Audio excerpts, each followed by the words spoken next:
It's my dog's birthday. Oh, happy birthday! What are you guys doing? She's getting Brussels sprouts. And that's a treat? That's a good thing? That's what my wife Sounds like tells me. punishment. I don't believe her, but she says she loves Brussels sprouts. I'm like, I don't think loves so. Brussels sprouts. That can't be right. I don't think We've that's tried true. Brussels sprouts before. There's no way that somebody thinks that that's a birthday present. Hey, watch him! With Dan and Tony!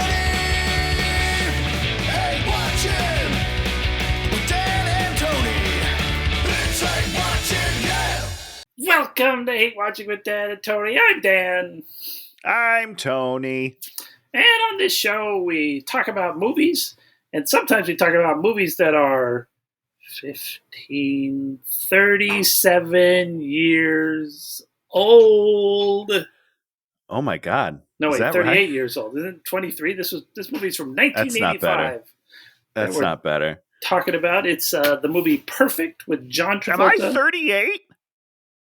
Oh my God. Were you born in I 85? was born in 85. Am I 38 years old? Movie came. This is the Tony Inception movie called Perfect. John Travolta, Jamie Lee Curtis. And it basically perfectly embodies my spirit, so it makes sense. This movie embodies your spirit. Yeah, man. I'm so All sorry the for you. gyration? Come on. I mean, I'll gyrate everywhere. You point at something, I'll gyrate on it. All right? I'll tell you that right now. So you think this movie is going to be like a sort of fun romp? Yeah, and sometimes it is. Every once in a while, we have at least 2 movies, maybe 3 movies. I'm not sure. Just crammed into one here. It's very confusing. And they don't really have anything to do with each other. It's cursorily. So little. They have so little to do together. Yeah, it's usually bananas. You have your A and your B plot sort of weave together, and by the end, they form this sort of cohesive thing that you're all like, oh my God, that's why the thing happened. Yeah. But instead, we have 2 B plots that never meet. Never the 2 ain't shall meet. They just ride next to each other the whole time. You have characters that, kind of like the old Halle Berry movie. They just sort of make decisions, oh, you're a person that I see. I guess I'm in love with you, and we'll put up if with you want crazy, horrible things just because I don't know. Because why not? Yeah, why not? It's not like she really needs a person. Doesn't feel like she needs someone in her life, but yeah, she better, No. Also, a lot of male gaze in this movie.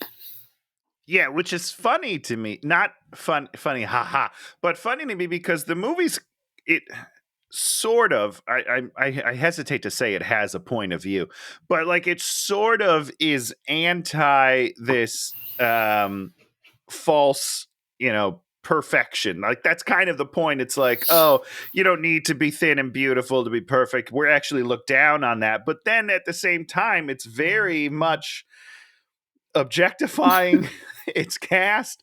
It's confusing. Like the idea of the movie and the movie itself seem to conflict for me. Well, there's no comment on it, right? Sure. Yeah, sure. There's no other than wow, the beautiful people turn out on top and they turn out together and they're happy with. But impossibly so. Let me just say that well, I don't know. I don't want to get too far ahead of things, but I have some questions about the judicial system. Oh, wow. Just a spoiler alert. I have one question for you. Did you realize instantly that it was Lorraine Newman as the unattractive woman in the movie? From Saturday Night Live? Yeah. I still didn't realize wow. That. Yeah. The other girl with Mary Lou Anner. That's Lorraine Newman of Saturday Night Live, of the Groundlings. The gangbang? That's her. Huh. No, I didn't even... Yeah, I still didn't realize it. So I'm learning stuff in real time, everybody. I was watching it and I was like, that can't be her. And then I looked it up and of course it's her. Huh. Yeah. Yeah, sure. So good for her. Not really, I guess. Perfect movie. We start in New Jersey.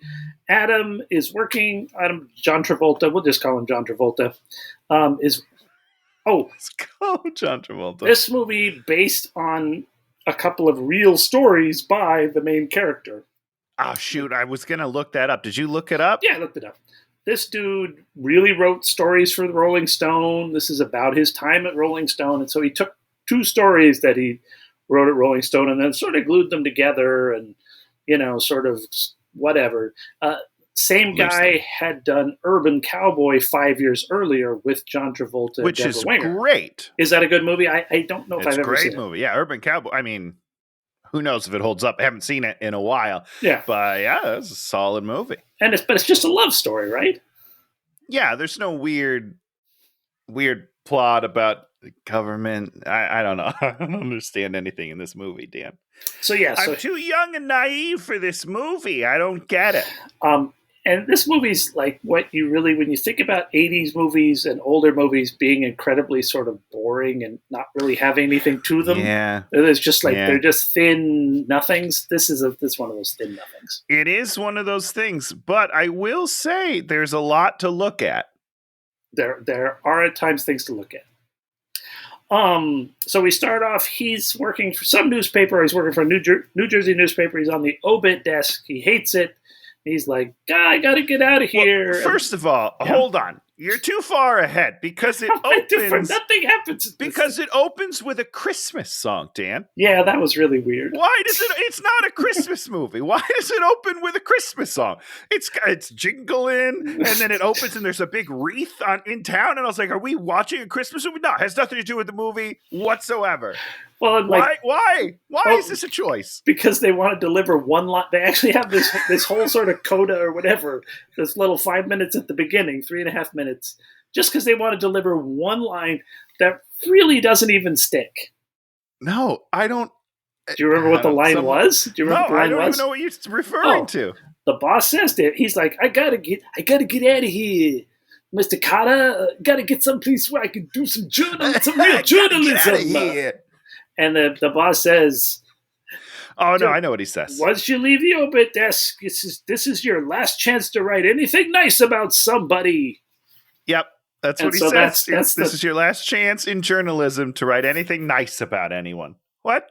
I mean, I guess that's true. That's what the movie's. That's what the movie's about. That is the sort of core underlying thing. You say that's what it's about, but I would disagree. So then I wrote funky title music. Thank God we don't do front-loaded titles anymore. It felt like the end of the movie. Did you feel that way? Like it cuts to a full screen graphic of titles, and there's just a rockin' soundtrack, and I was like, I guess we're done. I guess that's it. He worked the obits, and that's the end of the movie. Good stuff. But instead, we find out that 5 years later, he's working. What? Why, Dan? So why is there a 5-year gap? There's nothing. Oh, there's no reason. Because there's no reason. He made the movie Urban Cowboy. I don't know, 5 years. Well, because he has to be like one of the hotshot writers. We don't want to watch him become a hotshot writer. He already has to be a hotshot writer with his terrible. So why can't he just be a hotshot writer? Why do I need this intro scene 5 years earlier showing me that, like, hey, at one time he started his career and wasn't always the best writer? What? Well, and more importantly, we don't set up that he's gonna become morally bankrupt in those 5 years. We don't even set up that his moral bankruptcy. We assume it's just his character. Yep. Yes, sir. Actually, this is dumb. His mild moral bankruptcy, because it's not a serious moral bankruptcy. It's just a mild moral bankruptcy. It's really not, because I've got some thoughts on his piece later. So okay. We'll get it. We'll talk. So boom. He's sitting there. He's trying to get an interview with this guy that was arrested by the feds for doing a deal, and maybe there's something about drugs. And the story that he's working on is so ethereal and ununderstandable. You don't know if this guy is a good guy or a bad guy. They don't even give you a little bit of clues. They just are like, he could sort of might be a good guy, bad guy, good guy. We don't know. So, and here, this is one of my questions for you, Dan, because that's like, it feels like that should be important to the story on whether the guy he's trying to defend through journalism is innocent or guilty. Yeah. Because that will play into his moral compass, which again, seems to be what this movie wants to be about. Yes. It fails. But I need to know if he's trying to defend a bad guy or if he's trying to get an innocent man from going to prison. But I still don't know. I watched 2 hours and I still don't actually know the answer. I think the truth of the matter is that this guy was able to manipulate the court system not to be found guilty. It still doesn't answer I'll buy it either way. It still doesn't answer whether or not he did the thing or whether or not he's a good guy or a bad guy. We have no clue at the end of the movie. Because the whole crux is the end is him not giving the tapes of the interview. But then it doesn't even matter. But it doesn't matter. I don't know, man. I don't know. And I mean, that's the whole thing. It's like, is he part of him is like, acts like he's a journalist with integrity, but then he also writes the piece he's going to write about the workout industry, where he just basically drags people through. He's fine with dragging people through the mud and showing them slut shaming this one woman, just hardcore. Yeah. That's not great. Let's just throw that out there. That part, not great. Yeah. So, boom, he sees some workout people and he's like, workouts. He's thinking about that. But, he's like, what does that all mean? Let me put that in my brain. What does it all mean, I wonder? Because first of all, the gym's in a weird place because he's looking out what looks like a ground level window, but somehow he's looking down into a gym. I got very confused. Oh, that you haven't lived in LA and been to enough LA. That makes a lot of sense. Okay, first of all, for everyone knows, I do live in LA. Okay, I'm here. I'm in the business-ish. That's like a very typical sort of 70s, 80s architecture where things are sort of like, there's this one convention. The convention center out in Glendale's exactly like that. Oh, for real? If you've ever been there, and there's just like, you'll be here and they'll be looking down and there's weird stairways there and up and down. What do I know? I'm a Midwest boy. Oh, I'm stupid and naive. Boy. This is stupid California architecture. All right. There you go. Dumb old 70s. Okay, so he goes to lunch with the editor. He goes to lunch with the editor. And do you know who the editor is, who he's playing? You know who that is? Do you know who John Wenner is, the editor of Rolling Stone, who became like sort of... Well, you just told me. He's like the sort of personality of Rolling Stone, and so the dude does a good job of sort of inhabiting that character. Okay, hey, great job, guy. I don't know. So he's got an interview, and he's like, I got to go to L.A. to work on the crime case, but while I'm there... Hold on, Dan. Yeah. There's a weird cut which starts a chain of very weird transitions in this movie. Okay. Where we start looking at... Is this the photograph one? We start the whole thing by looking at a bunch of pictures of and there's just Mick Jagger. A bunch of dialogue over the pictures. Yeah. Like important dialogue that I feel that maybe they didn't shoot and they had to go back and add it in post. Because there's a conversation that doesn't even relate to the pictures, Not really. But they're showing pictures and what's happening? Yeah. This is like a weird collage where someone was just like, we don't have any footage of this entire scene. No one knows why they're going to lunch. Nobody knows what they're talking about. We need to just film some stuff and put it in. But it happens a couple times, so it's a choice. It's a real choice that they make.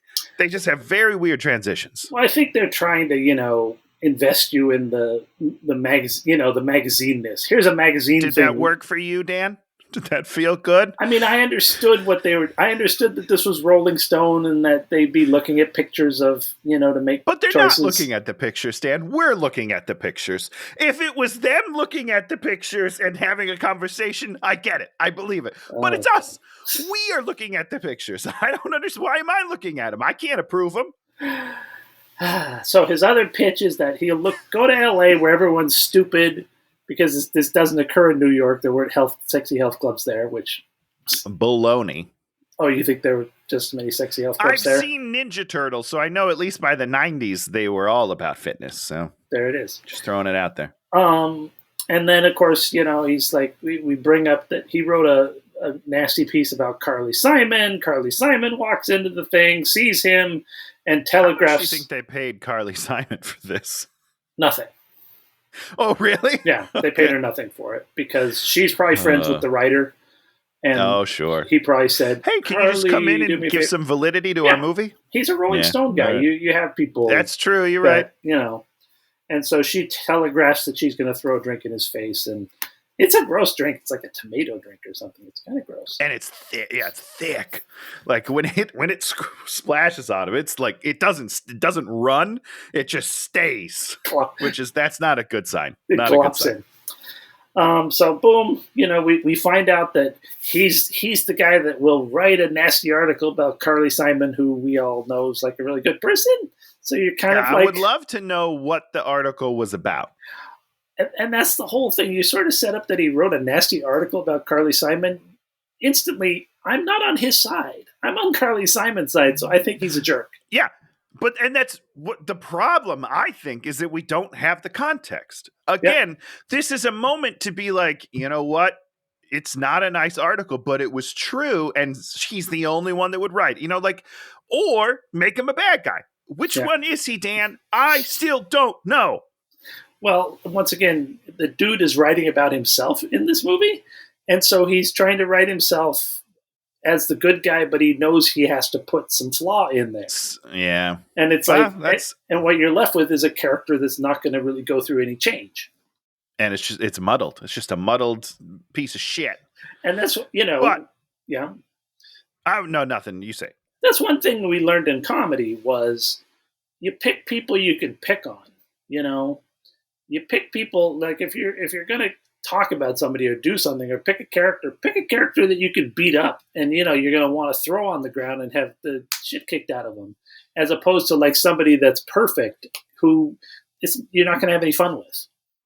Which is why I don't know if you remember this, but for my birthday many years ago, we did an improv show in which the whole show is based around making fun of me. It's so fun. Whose idea was that? Somebody who's very mean and not my friend, I believe. I can't remember their name, but they're not a good guy. But here's the thing is we had a wonderful time that night because it's a great time. I'm an easy target and that's okay. You know what I mean? Like if I was moody about it, it wouldn't have been fun. If your name was Ian Gary. Fucking Ian, man. I don't want to. Let's not get too deep into Ian Gary on the podcast. Love Ian to death. We love Ian. Oh, but yeah, no. I always think back on that night and fondly, and like what a fun time it was to just be in on the joke. You know what I mean?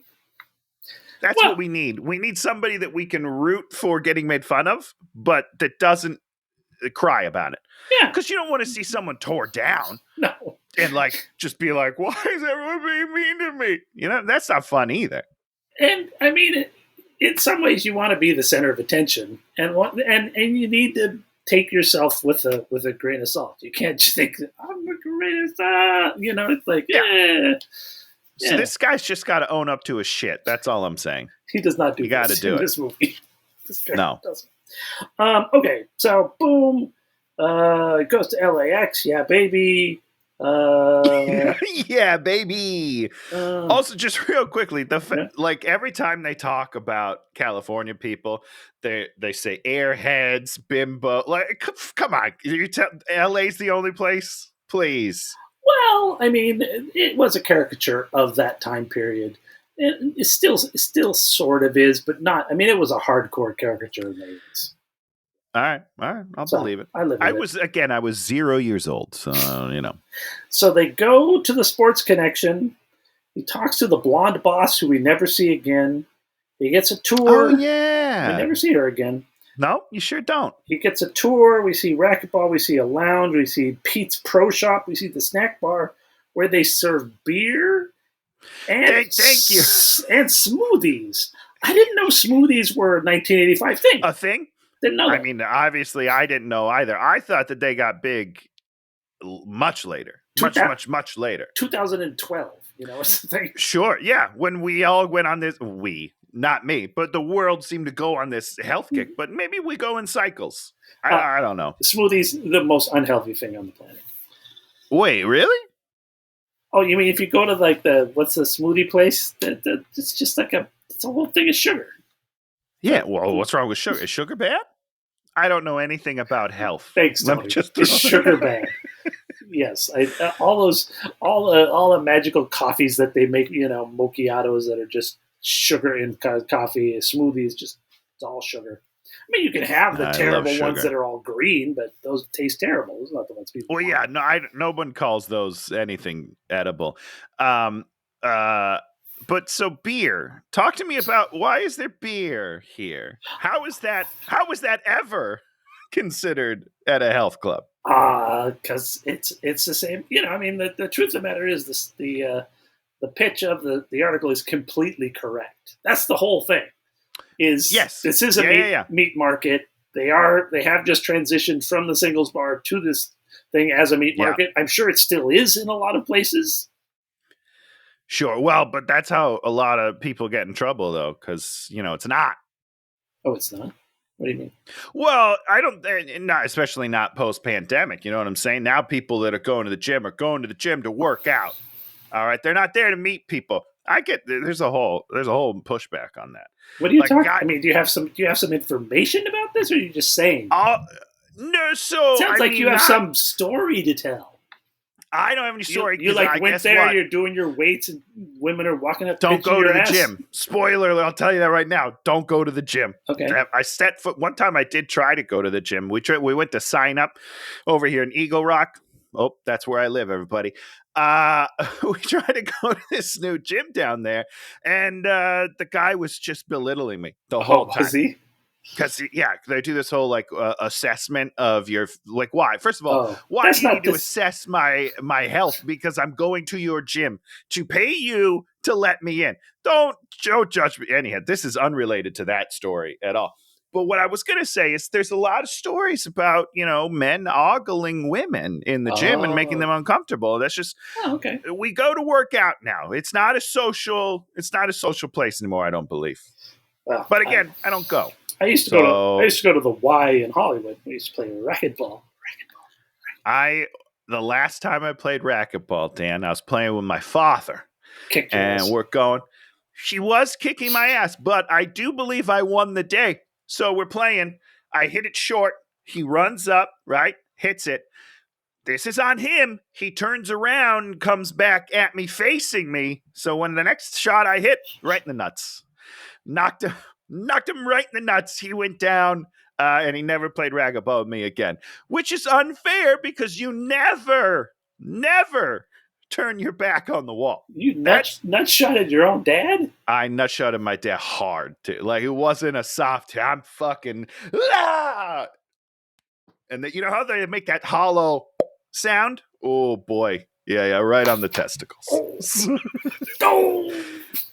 I wish that was his reaction, because then that would have been fun, and we could have had a story about it. Nope. No, he was... The health club was uncomfortable that day. Let's just say that. A lot of curse words.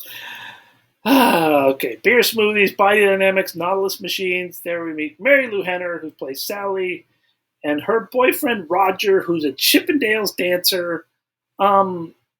Is there anybody gay in this movie? Was there anybody gay in this movie? I mean, yes. But no. Does the movie point it out? I don't believe so, no. Yeah, which was kind of weird. It was like you would have thought they'd at least have, but they stayed away from that, which was weird. Where you're setting up this whole thing. Yeah. Sally. Yeah, What's Mary up? Lou Henner. What's up? What are you saying? I like Sally. Oh, you like her? You like Mary Lou Henner? She's crazy. Yeah. Oh, is she crazy? She's like a weird math person. She does weird math to you. I don't understand what that means. I've never heard anyone describe someone as someone who does math to you. What is that? Like, she would test me? She'll be like, when's your birthday? And you'll be like, what's your birthday time? May 1st. And what's your social security number? I can't tell you that. So you say May 1st, you say what year it is, And then she'll be 1985. Then she'll be like, Thursday. You were born on a Thursday. You're wrong. You don't understand math. You were close, though. It's a Wednesday. Yeah. So you almost had it. You know what day of the week you were born on? I do know. You don't know what, because born on a Wednesday. Solomon, yeah, whatever. It's fine. Yeah, you don't know what day of the week you were born on? I only know that I was born at like a decent hour, and both my brothers were born at terrible hours, but I'm like the good baby. So you're the favorite. Yeah, everybody loves Dan Good. Everybody does love Dan Good. So it's so true. So you like it, Mary Lou Henner. She plays Sally, and her boyfriend Roger is a Chippendales dancer and supposedly heterosexual. Can't wait to talk about that later. Not the heterosexual part, the Chippendale part. Then we meet Jamie Lee Curtis, who plays Jessie Williams.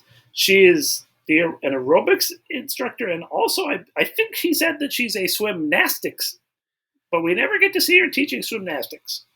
Slimnastics, Dan. That is the word they use. It is slimnastics, which is the greatest name of anything ever. Which would have made sense because she is a swimmer. So I see how you went there, but I had the subtitles on because my wife can't watch a movie without subtitles.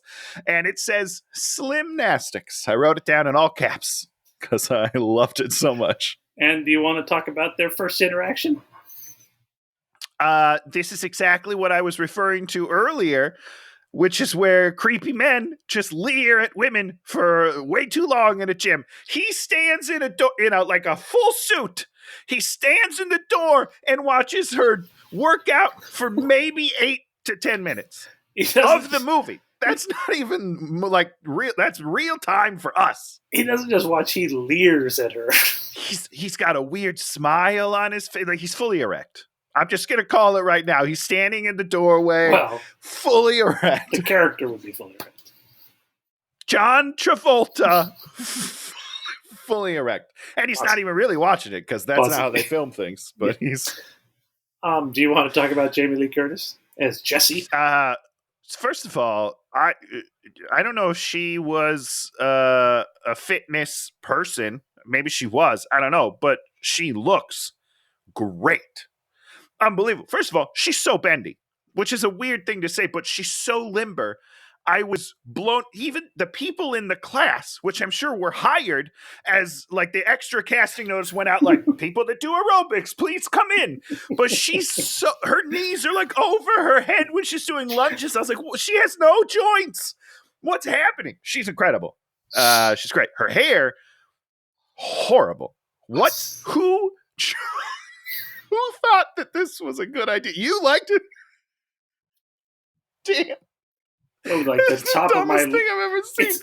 It's a terrible haircut, but it is so perfect and amazing, and it embodies the time period, and you're just it's the most 80s hair you'll ever see in your life. I'll just say that. I mean, really, visually, this class is the 80s. Yes, the costumes, the hairs. I mean, beautiful. The best thing the movie does is the aerobics classes, which is unfortunate because that's not really what the movie's about. Those are the best part of the movie. And she just embodies this. You know, I mean, if they had a person that she looked at, I think she just made up this because she just like goes through stuff on her face constantly, you know, like smiling and then getting intense and then just it's a performance, an incredible performance.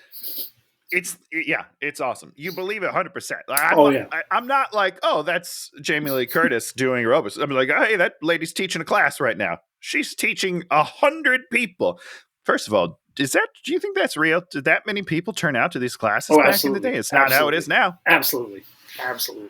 That's incredible. Especially if she's like the number one person, because you could see. Yeah. Because it was interesting. She has like the bonus dude who like dates 2 girls.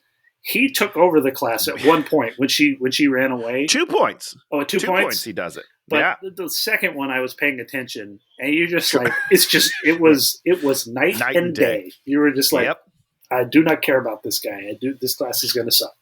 Which is, I mean, how can you not care about a guy that's in a throuple? Come on, Dan. I mean, this guy's my hero. The original throupler. Yeah, she's wonderful. She's wonderful. But still, that doesn't give John Travolta the right to stand in the door and not partake in the class and just ogle her. Just ogle her for 20 minutes. Yeah, it's pretty funny. It's messed up. She's leaving. He tries to get her, tries to interview her. She's no, and basically says no, and then drives away. Yeah. Wait, hold on. Yeah. There's two things I want to talk about real quick. Sure. One of my favorite things in this whole beginning scene is the guy that's walking him around. I can't remember his name. Yeah. All of a sudden. He didn't really have a name. When he leaves, or right before he leaves, he talks about how he's in sales. He used to be in the gym and he's flirting with this woman who he used to work out with or teach or something, instruct. And then he's like, yeah, I used to be up here all the time, but now I'm in sales. And then at the end, when he says goodbye to John Travolta, he's like, I got to get back to my workout. I was like, wait a second. Are you in sales or are you working out right now? He didn't. You got to pick one. You can't do both. He didn't remember his line. I got to work out. I'm a meathead. Look at these pipes, baby. Her battery dies in her car, right? Is that this one? No, that's later. Oh, is that not this one? That's not this one. All right, continue. So then he's at a strip club and he's watching this black female stripper, African American stripper, and then we're like, that's like the bad guy's old girlfriend, sort of. Maybe we don't set this up. He's just there watching a stripper, and then that scene just sort of ends. But it also, it ends eventually, but it's not a short scene, and nothing is happening other than, once again, John Travolta just watching her strip. We don't even take the time to track her down afterwards, Right? What is the point of this scene? Well, it's setting up that he's pursuing this woman also to get an interview with her. But I feel like you could do that without just watching her take her clothes off. Let me just throw that out there. You mean you could do some filmmaking and make it moderately interesting to watch this? You could. If you wanted to. If you were so inclined, which they are not. Then he ambushes Jessie again. She's saying, no, no, no. And we learn that she was burned once by a journalist.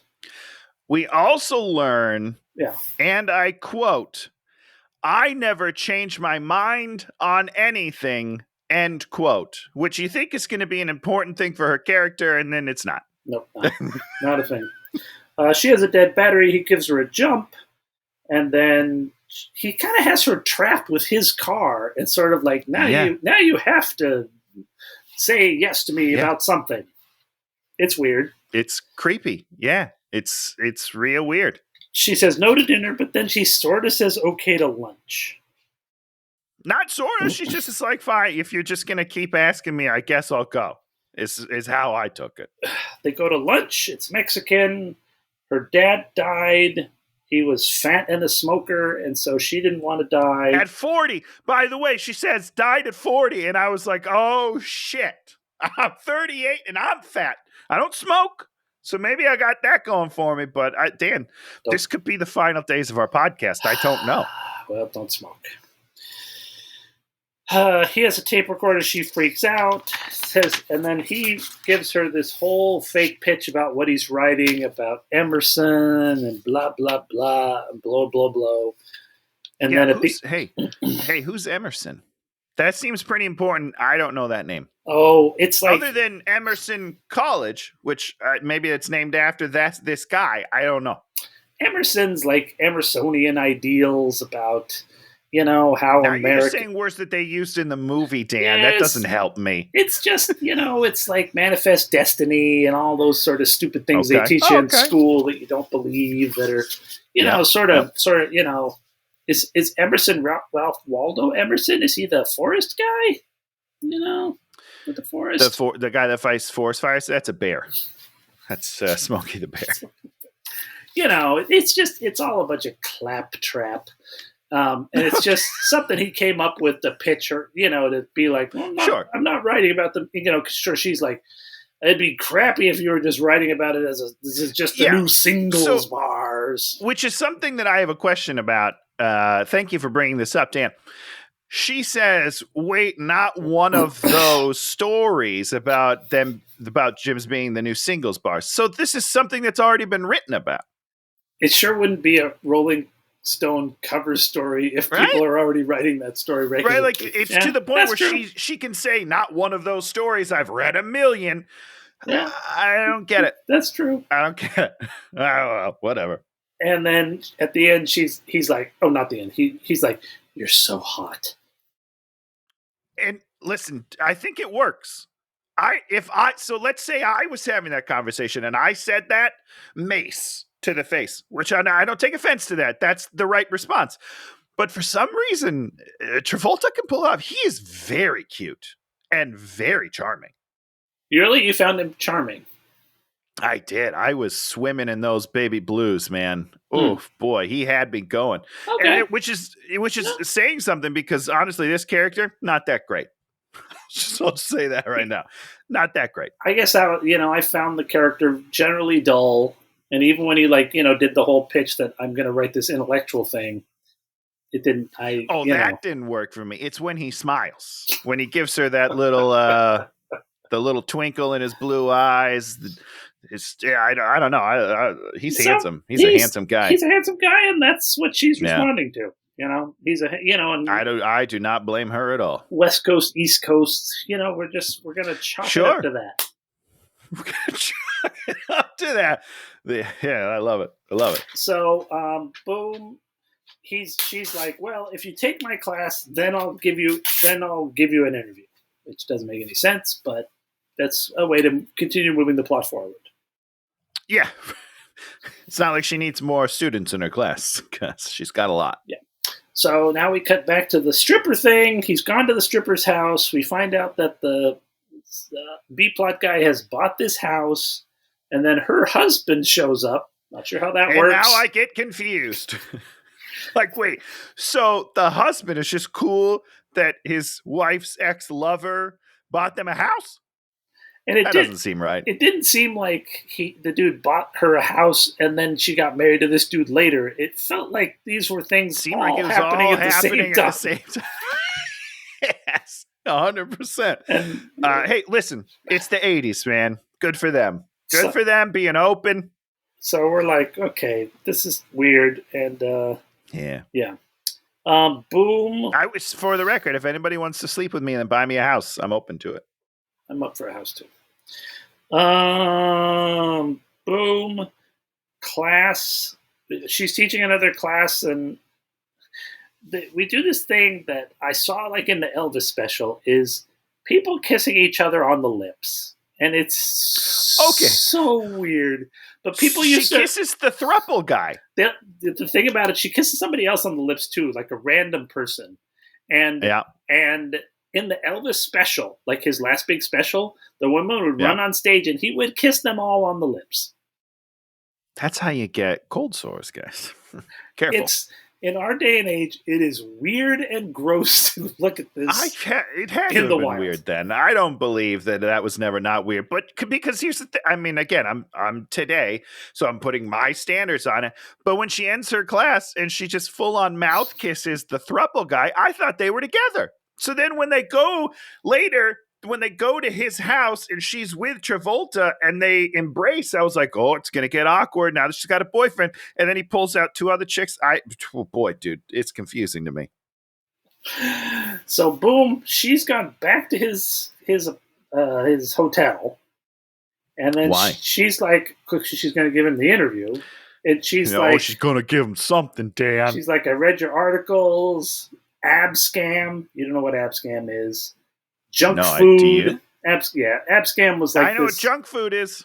Ab scam was like this big. I think it was like a government where they gave bribes to government people, and it was like a big sting operation. Oh boy! Okay. So it was a big problem because entrapment. It was a big problem. I don't know. My favorite part of this conversation, well, I have two parts that I really like. One of them is that he asks her, oh, what did you think? And then my favorite thing is then he talks as if he's writing an article. That's, honestly, it's one of my pet peeves. What did he say? He asks cautiously, when like if I asked you like, oh Dan, how do I look today? He asked cautiously. I hate that. I hate it when people talk like that. It's so stupid. He did it? Yeah, he does it a couple times in this conversation. And she's like, so you always work on a computer? Setting up that she knows what a computer is and he knows what a computer is. Which I think back then maybe by everybody the way, didn't that's not a computer. Yeah, it was. What do you mean it wasn't? I can't believe that. It made me laugh really hard. Why? So when he writes and he wants to go back and delete, it's just like an arrow. He's got an arrow over. I just love it. Computer, technology is funny to me. Old technology. You old dinosaurs using your old machineries. It's hilarious. So someone says wanna fuck. Is that her or him? She types it on his computer. Oh, she types it. It was awesome. I'm just going to throw that out there. It was awesome. Wait, do they have sex right here? I think they do. Oh, yeah. Yeah, because he says something like, I can't do it because you're the subject of my article. And then she goes, you keep forgetting I'm not your subject. And then they bone. They start to bone and he gets a phone call. Yeah, so they didn't have sex. No, you're right. Not yet. But they were gonna. They were gonna have sex. They were definitely gonna do it. Although, because they started that foreplay where he's like, "Oh, tell me about your exercise class," and she's like, "Well, first we do a warm up, and that gets the blood flowing to the muscles, aka your penis." That's how the foreplay goes. I found it fairly anemic. Now, for some reason, I'm understanding that to be the opposite of erotic for some reason, but I feel like you're wrong, Dan. Oh, you thought it was erotic. I was into it. I don't know. See, listen, I'm falling for all of his charm, and they're getting it on. I don't know. That's why I'm so happy because you're not going to get any payoff out of this movie, and that makes me happy. No, that's really mean, Dan. Why do you want me to not be happy? Well, because I knew when this was what was going on, I was like, oh yeah, this movie's the eroticism level of this movie's gonna be at about zero. About zero, yeah. At least about a cool zero between the two of them. Between the two of them, there's some other. They never even make. They maybe kiss once or twice, but they never even make out. Do they? Do they even kiss in this movie? You're right. I guess maybe they don't. We just kind of see them before and after all the time. Oh yeah, no, there is no sex scene. Interesting. Movie. It's like I was like, oh, here we go. We're gonna, this 1985. We can really see some stuff happening. That's the sex music. Backs moving and things like that. Yeah. Muscles rippling. Nope. Pelvic thrusts. Nope. Look at my hip movement, Dan. It's weird. I mean, we get a lot of that. We get to. Let's not talk about it. So he has to go to New York. He takes the red eye. He calls the boss, and then boss tries to send over Frankie the photographer, who I loved. I thought she was great. There's too little of her, not enough Frankie. Frankie was totally great. And then he ends up getting in a limo with the dude. Off they go. 3 hours they drive around. He records the whole thing on his little tape machine. His little tape machine, and basically he's got the story. And he took the camera, so he took some photos. Yeah. So they got photos. They got plenty of stuff. He just writes it up. Boom. Yeah, I mean, not much to say about that. Great stuff. Other than I still don't understand why these two stories are in the same movie. Because you had to because it can't be a love story. It's weird because listen, I don't love this story of it. No, it's horrible. And yeah, there wasn't enough. The love story wasn't enough of a love story. It wasn't a love story. Because they didn't make it into a love story. Yeah, it's not a story at all. Anyhow. So I watched the trailer for this movie. Yeah. All I wanted was a story of him writing a story about her, falling in love with her, betraying her with the story he writes, and then they have to make up in the end. That's all I wanted from this movie. You didn't want just a fun romantic comedy. I'm upset. You didn't want him going to jail for another story that had nothing to do with this, and then her waiting for him. Not for 8 seconds. if you're going to put someone to jail, it better be more than 8 fucking seconds. It better have some real consequences, guys. Gotta be pushing some string cheese through the thing for him to eat. Lots of touching of glass like it's really a person. Touching of photos when like they're really on people. when they're on the phone and they're like through the glass. Oh yeah. You look good today.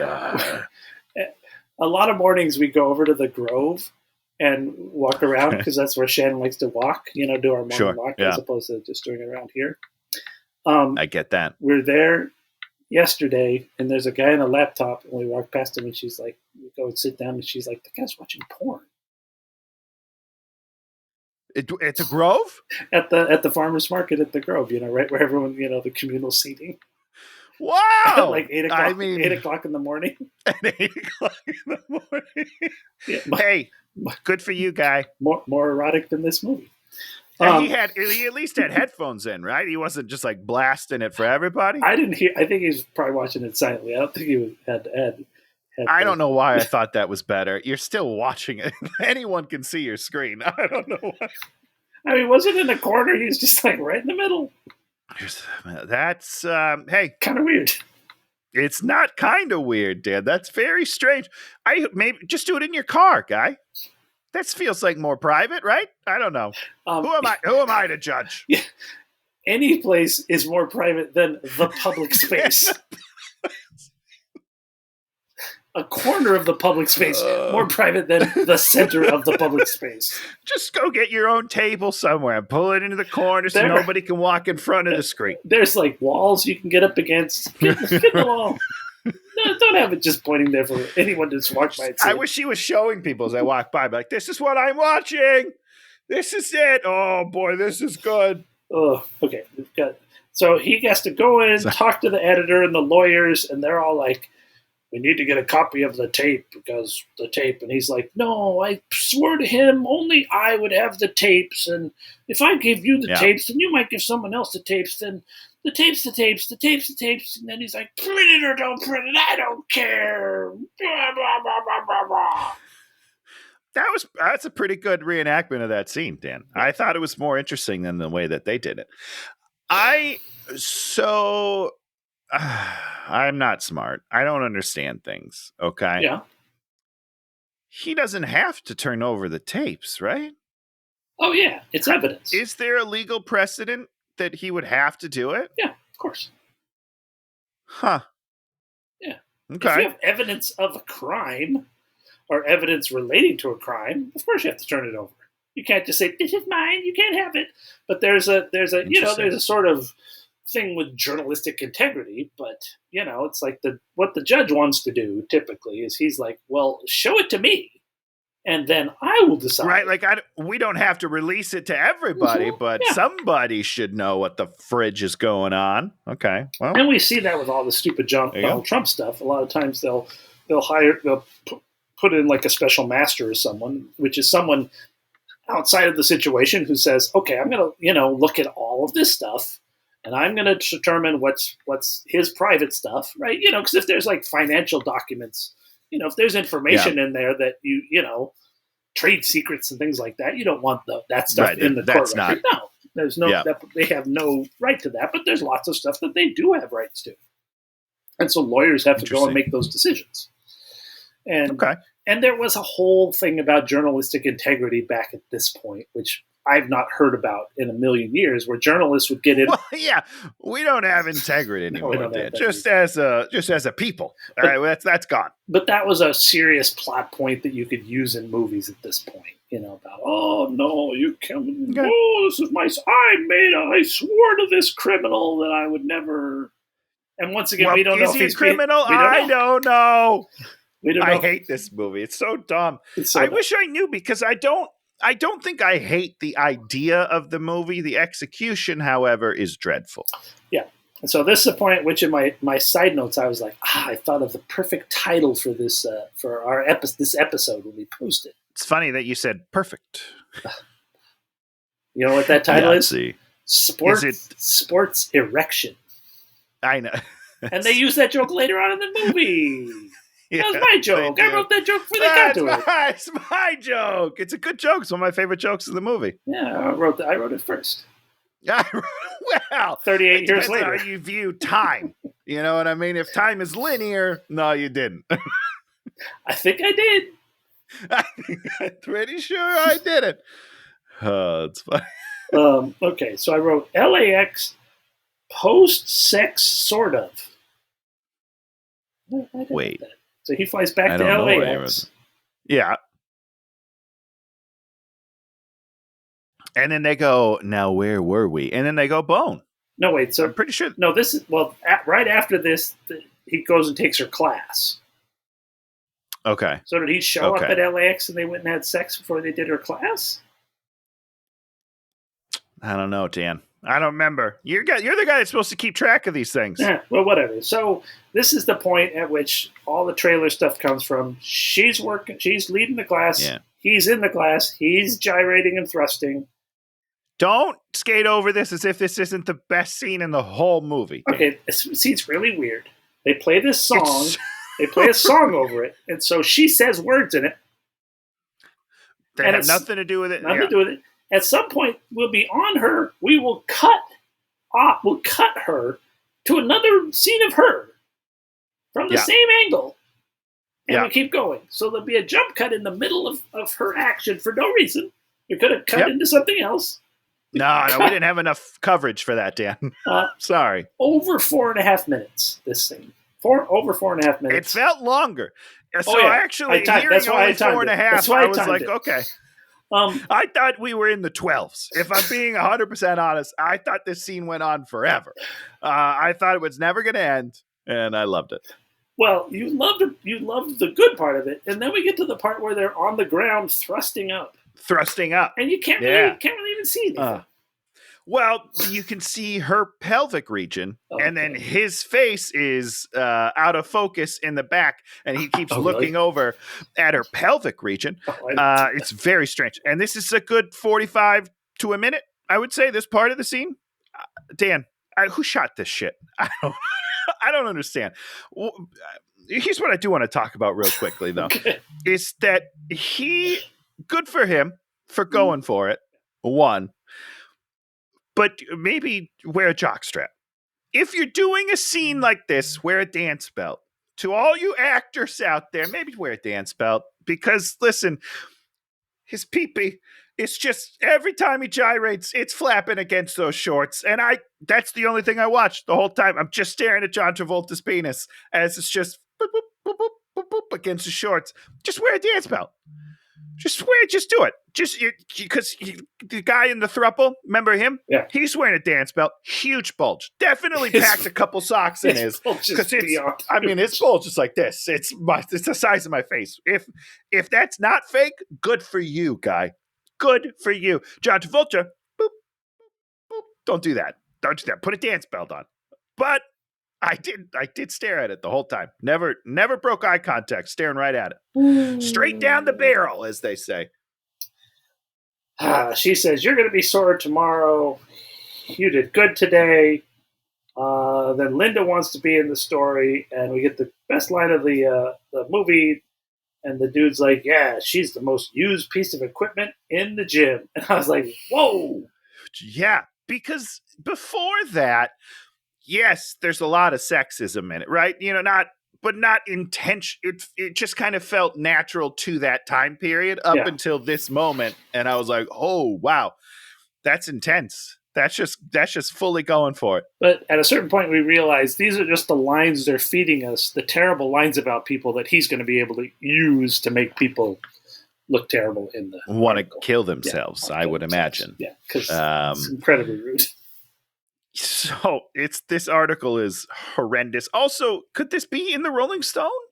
Oh yeah, absolutely. I guess it was. I wonder if is this a real article that I could read, by the way? You said it's based on real articles. Shit. That's a good point. Well, oh man, I should have done it. You can look that up if you want. If I can find it, I will link it in the comments. Yeah. Then he goes to her house. We meet her mom. There are 27 lines about her making divinity. Do you know what divinity is? I have absolutely no idea. It looks like something with powdered sugar on it. Maybe. Divinity it's almost like a white chocolate fudge. It's like a white fudge that has walnuts in it. So I was way off. Yeah. Is that what you're saying? It's one of those 70s candy carryovers. Okay. And she literally says Divinity 50 times. Probably the first 8 or 9 couple times. But they say it I don't think I times. realized that was the actual name of the dessert. Yeah. So I don't know. Because, people are like, oh, it's better than sex cake. You know what I mean? But there is a better than sex cake. I got confused. It was really weird. And later on, when we go to her house again, the mom's house, when we go to the mom's house, more Divinity. And she's obsessed. She loves. Have you had Divinity? We used to make it when we were Do kids. you like it? Don't remember anything about it. It was a thing. It's like, I think because I'm pretty sure it has walnuts in it. It has some kind of nuts. I do not like walnuts. Okay.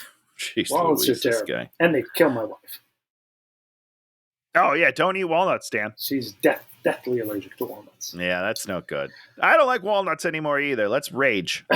Then we figure out that she was a swimmer, and then her coach got accused of having an affair with her, and that ruined his life. That's why she hates journalists. And then she's like, but you can interview me, even though I think she already said she'd do the interview like 2 other times.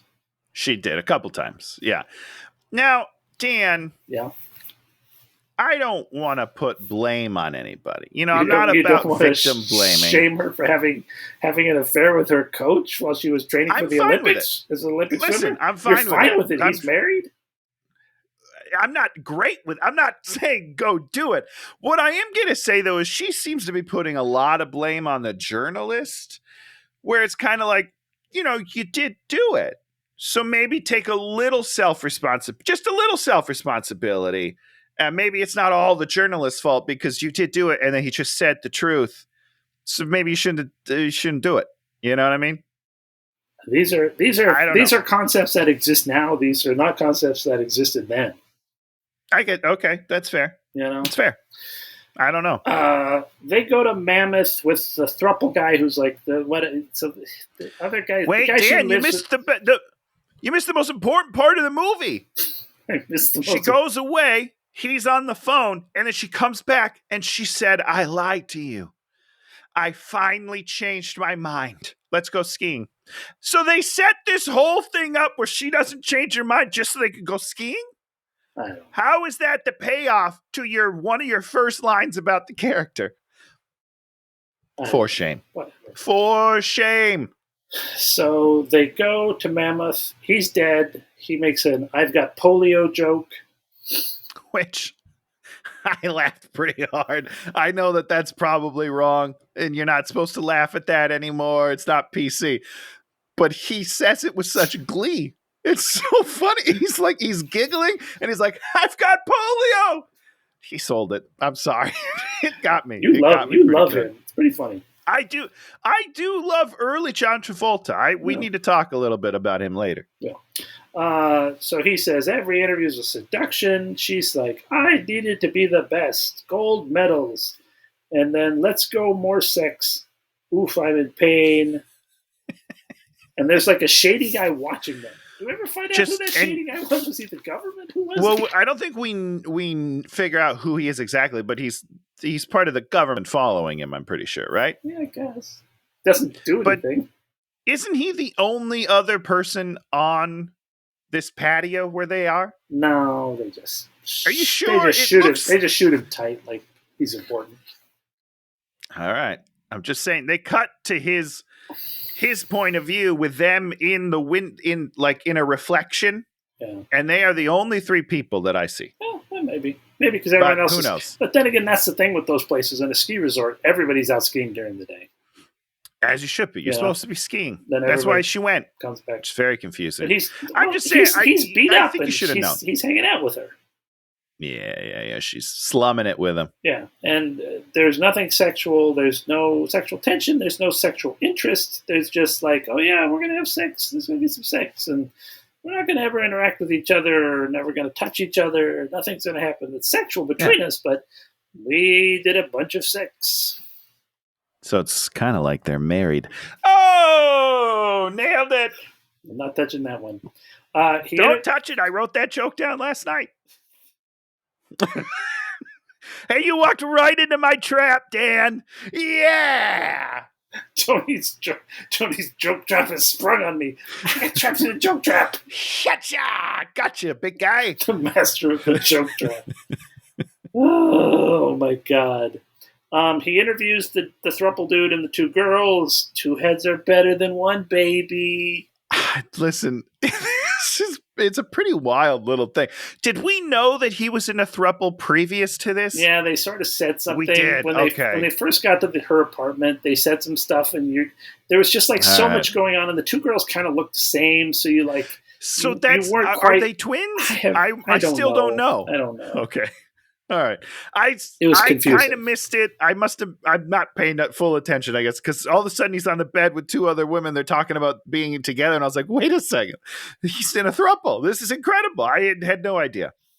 I don't know. So then they drive back and he starts starts probing about the coach thing. And then she looks down and she sees that he had got the recorder between his legs. It was so weird. I don't know. So weird. And so then she throws him out and calls him a fucking liar. Get out. And then she drives a little further. She call him? I don't know. Okay. Keep going. And then she drives a little further. And then you're like, oh, she's going to let him back in. And she leaves him in the middle of the desert where he could die. And she throws his bag out too. I was like, oh, that's good. Yeah. I like and that then one. as she speeds off. Yeah, what does she say? She says, oh, you don't remember? No. She says, you're a sphincter muscle. Oh, I hated that so much. They do a callback to that once or twice. And each time they call it back, I'm just like, no. I'm just more, man. No, don't say that. No. You said, yeah, that's what I truly chose to not write that down. I would have never remembered that because when they do the callback, I was like, oh, yes. That's the un-Dan Goodsell right there. No, thank you. Did you watch the Tim Robinson, The Car That Poops? Did you watch it?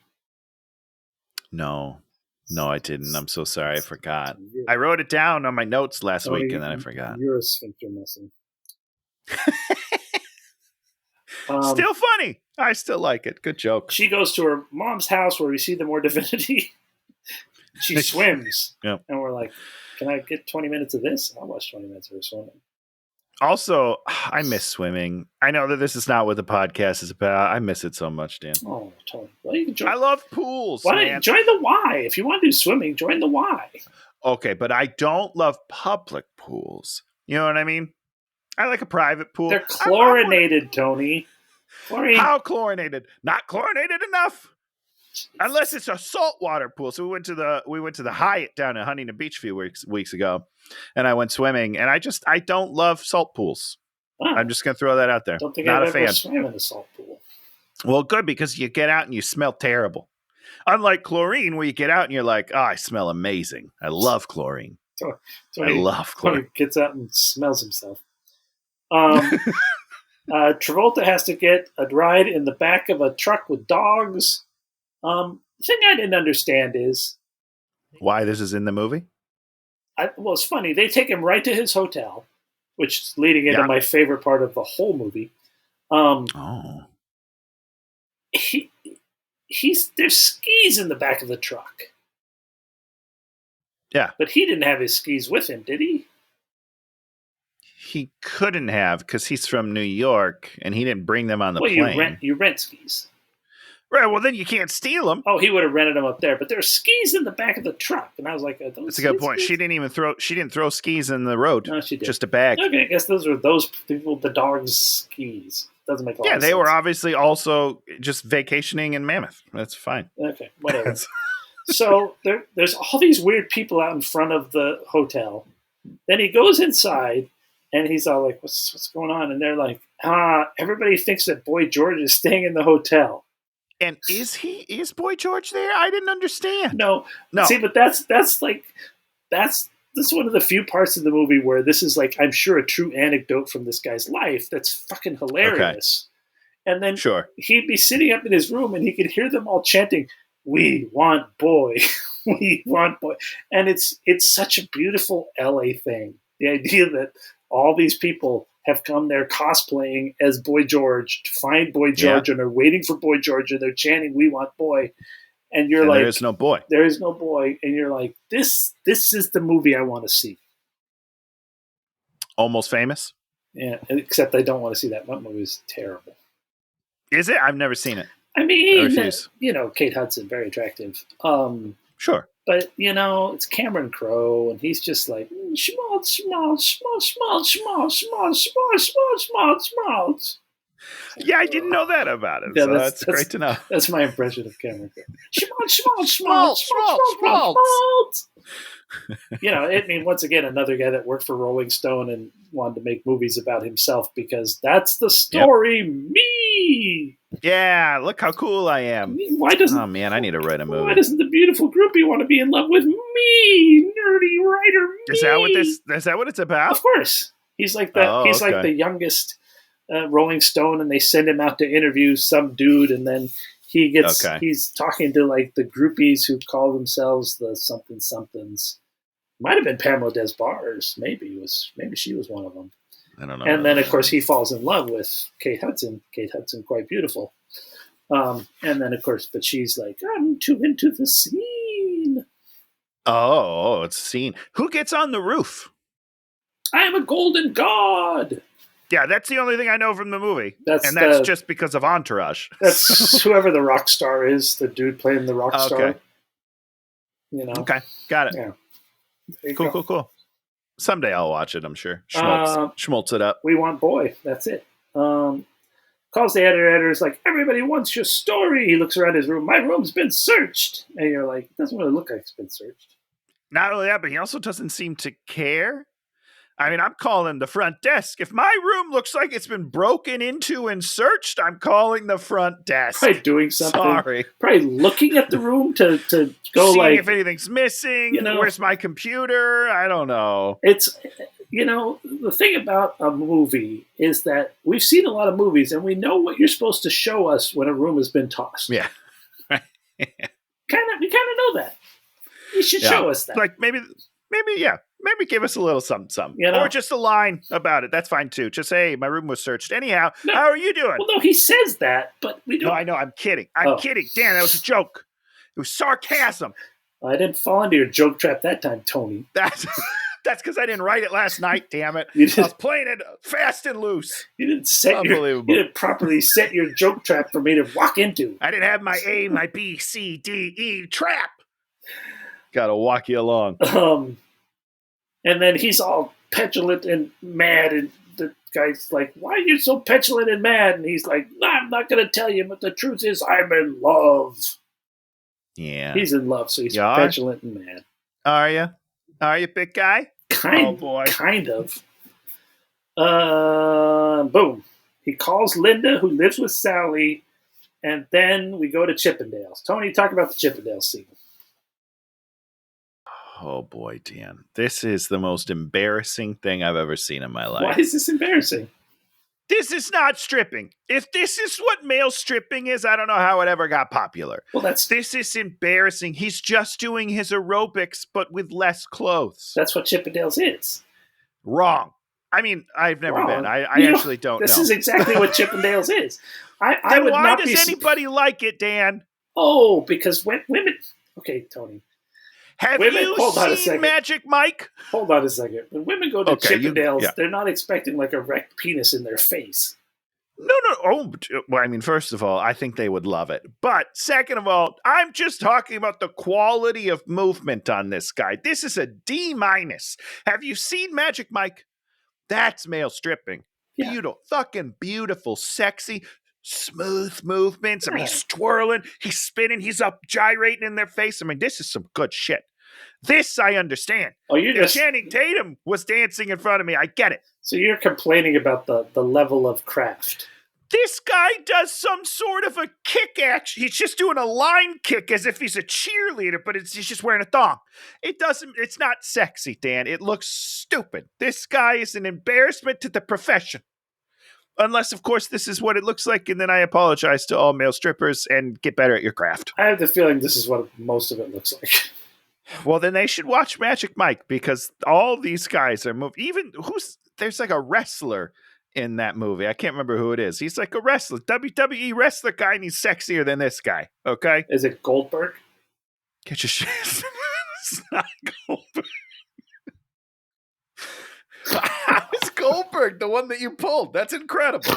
I love that. Because he's a very unattractive man. That's good. That was good a good stuff. one. That's Dan good. Did you write that last night? That's incredible, Dan.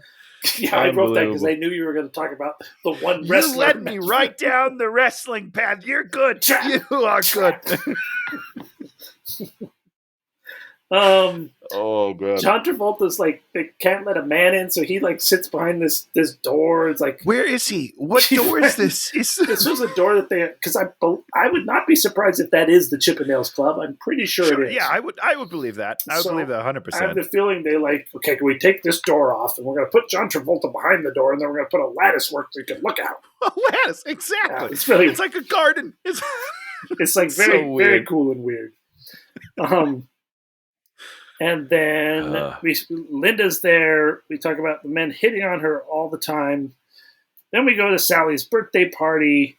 And then, they're, of course, saying, Linda, sit on my face. He takes Linda into a room, begins to interview her. She thinks she's going to get lucky. And then, but before that, Sally gets a ring from her stripper boyfriend. And poor Linda gets very upset. Linda is not happy, but then she's all like, okay, I'm okay with it. And then they go to the interview. Well, it's one of those things like you are happy for your friend, but you're also very sad that it's not happening to you. I get it. It's the most realistic reaction in the whole movie. And it actually is. You really felt for her at that point because they live together and they party together, and it's going to be a change, big change. Yeah, she has the line, "What happens to me?" And I thought that was wonderful. I was like, "Yeah, man, fucking A." Yeah. So she's there getting interviewed. She talks about getting plastic surgery to get a new face, and she says, "I want to be perfect." And this is probably what the movie should be about. It is. Yeah, I mean, that's what but it's not really. You know what I mean? Because I get like what you said in the beginning, it's also about journalistic integrity for some reason. Yeah. But then it should mostly just be about this whole idea of perfection. I mean, if I was making the movie, which I'm not. I mean, if you were really making this movie, you'd explore these characters and you'd watch what they went through, and maybe you'd see how, the marriage proposal falls apart, and yeah, like this scene is, I think, the best scene in the movie, personally, for half of it, and then it goes off the rails. No, the Boy George scene was the best scene in the movie. Yeah, I know you love the Boy George. Boy.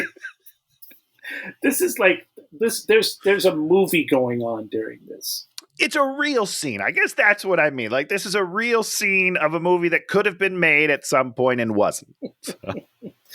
And then she's like, basically, you want me, I'm here. And he's all like, journalistic integrity, I can't do it. I can't. You're just like, wow. Even she does not buy it for a second that he means that. Because she's like, well, everyone knows you're boinking Jamie Lee Curtis. Yeah. And he's got no defense to that. Yep. And then she's like, well, I guess let me go see if I can scare myself up a gangbang. Which now, even that felt like a little out of... A little? Dan, my jaw dropped to the floor. What is happening? What a weird line. Well, but it's a setup line. It's like, I can put this in I know, but it doesn't feel... Listen, doesn't feel like they have to still feel natural to the character, to the world, to anything. This was... I was not... into it. Well, it's not good. And the other line, she's the most used piece of equipment in the gym. That's a thing a dude would say about a woman who had sex 100%. With a lot of people, because it's a very crass dude thing to say. Women don't say things like that in front of a man. I'm gonna go scare myself up a gang, but no, she's not gonna say That's very weird. But you know what? Good for her. Yeah. If that's what she wants, then she should do that. So I'm not John Travolta. I'm not here to shame you, lady. I'm just saying it felt weird in the movie to say it. Yeah. But if that's what you want, you should go get it. Good for you. He comes up with his article title, Looking for Mr. Goodbody. He tells Jesse that she's not in the article.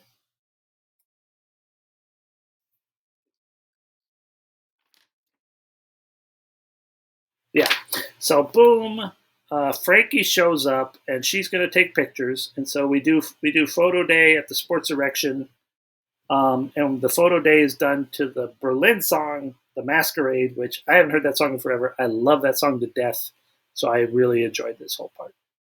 I don't even remember what it sounds like. Masquerade. Oh, there's words to it. Yeah. Wow. Yeah, I don't remember the song. I was just, watching the movie. Here's what's weird about this to me, Dan. Frankie takes pictures of Jesse and then tries, you can't take pictures of her. Mr. Carter said no pictures of Jesse. Thank you for continuing to do your John Travolta. I really enjoy it. I grew up on that show, so. I've never seen it. I've never seen it. Is it good? I feel like it's probably really good. Well, you should watch an episode so you know what it is. It's terrible, but there's like the one character whose name is Horshack, who's like the nerdy, weird guy that wears a jacket. And of course, that was the character. He wears like a mask that changes shapes, and then he murders people. He's a vigilante. Yeah, Rorschach. I remember him. Oh, good one, Tony. Yeah! Trap! I'm kidding. I didn't write that. But he was, of course, the character that I, related to as a kid. Yeah, you related. Sure. Yes. Yes. I love old sitcoms, though, so I feel like I might enjoy it. Yeah. I'll find it. So here's what I don't know if I liked it. I didn't like it. I don't really have an opinion. I just found it interesting. Is everyone's having such a good time with this photo shoot? Yeah. Like they're all laughing and smiling. The women are having a good time. Right. And so let's specifically look at that one, because she seemed mad when she saw the picture in the magazine. They kind of wanted to make you think it was a terrible picture, but I don't think it was it was a weird picture. I don't think so. Yeah, it was weird. Like Frankie, not a great photographer, it turns out. But I don't know. The whole thing was kind of strange to me. Yeah. I don't know. It doesn't matter. Well, the other thing is. So then, boom, we cut back. We're at John Travolta's hotel. Jesse is there, and then ostensibly they just had sex, I guess. Maybe we don't see anything. That's the implication. Yeah. Would have been nice to see, because he's wearing a robe. She's fully dressed. She seems like it. Yeah. And then boom, she looks at his notes, sees all the nasty things in there. Then she reads. Then we have 5 minutes where she reads his entire article. Did you read the article? Yeah, because it was there. There are multiple typos in the article. What, there are multiple typos? How is that possible? Well, I mean, not only did you write it, but then you also filmed it and then also edited it. You never caught that there were multiple typos in your script there? What is happening? Unless that's a purposeful thing where they're like, see, we need editors. Editors need jobs. I don't know, so weird. It's very strange. AI would have never done that. Perfect. I would never allow it. So then GPT. So then she deletes his whole article, even though it's not really much of an article. It's pretty short. And yeah, didn't he ask for 6 pages, Stan? This thing is maybe half a page. Oh yeah, if that. Yeah, it's very tiny. But no good. You couldn't have us read 6 pages. Of course. Article, they made us read a lot. I'll just say that. Did you? One part, she was like, it was after the gangbang. She's like, oh, gangbang. She brought them out to a van in the parking lot and then had sex with all of them. It's essentially what it says. Like gave them a good ride or something. She basically invited 5 guys out to a van where they plowed her for 2. They just passed her around. What's happening?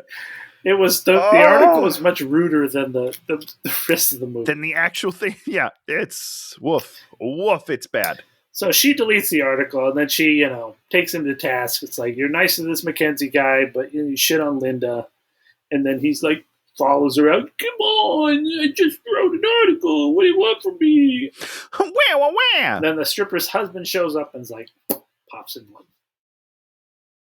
Why? Why? Because he put her name in the article, right? I guess. Oh yeah, the stripper was in the article. You're right. So there's a cause and effect for that. You're right. Because that's after it gets leaked or whatever. Yeah, that article went out. That article printed. But I thought it got leaked and wasn't. I don't know. There was this weird.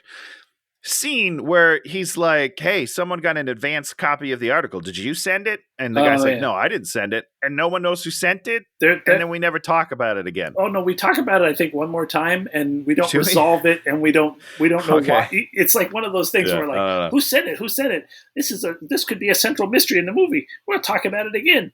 Oh, yeah, it means nothing. It's just people. Never mind. It's something people could talk about. I don't know.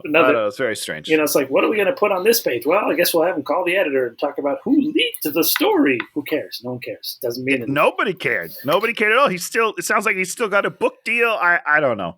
Doesn't make any sense. So he rewrites the article so that it's like the Emerson thing. Then he sends it to the editor. The editor's like, what's this shit? And then he's like, give me his notes. How? How does he get his notes? How do you get the notes? He doesn't send the notes in with the article, right? No. You have your notes. There's a great movie. It's what's it called? It's called Breaking Glass with the guy that played Anakin Skywalker. What's that kid's name? House of Glass. It's called House of Glass. Hayden Christensen is his name, but it's Hayden Christensen. Life as a House? No, it's not called that. It's something about glass. On. He's got Life as a House, which is about him and his dad, but that's not what you want. It's a movie about, he's a writer at it's one of the Atlantic or one of the big prestigious magazines, and he made up all these stories.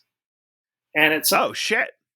What? That's not good. Yeah, I'm listening to your story. Yeah, he made up all these stories, and then it slowly unravels that all these stories are fakes.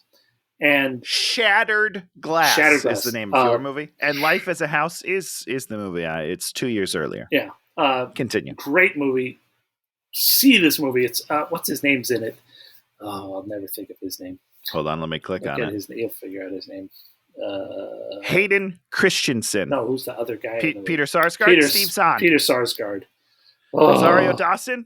Hank Azaria. This movie's got a great cast. Peter Sarsgaard's in it, and he is so good.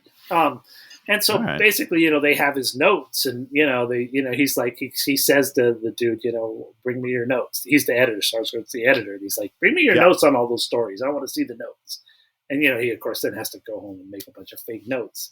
But that's fake notes. Yeah, he's doubling down. Good for him. I think he does. But that's the whole point. Is he doesn't have easy access to the reporter's notes. No, you can't just be like, what? Go get his notes that he left somewhere that was never with him. That doesn't make any sense. His notes that are in California with him that Jesse just looked at. Right.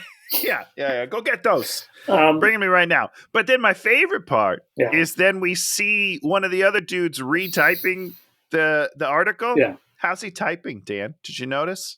It was David Paymer that was retyping. I did recognize him, but I couldn't put the. David Paymer. He's typing with one fingers, just his pointers, just click, click, click, click, click, click. He's the dude. There's no way that reporters would be typing like that. Unless they're really big reporters, you have to know how to type. And as I always say, most important class I ever took in high school, typing. Most important class. Yeah, amen to that. Most important class I ever took in high school. Yeah.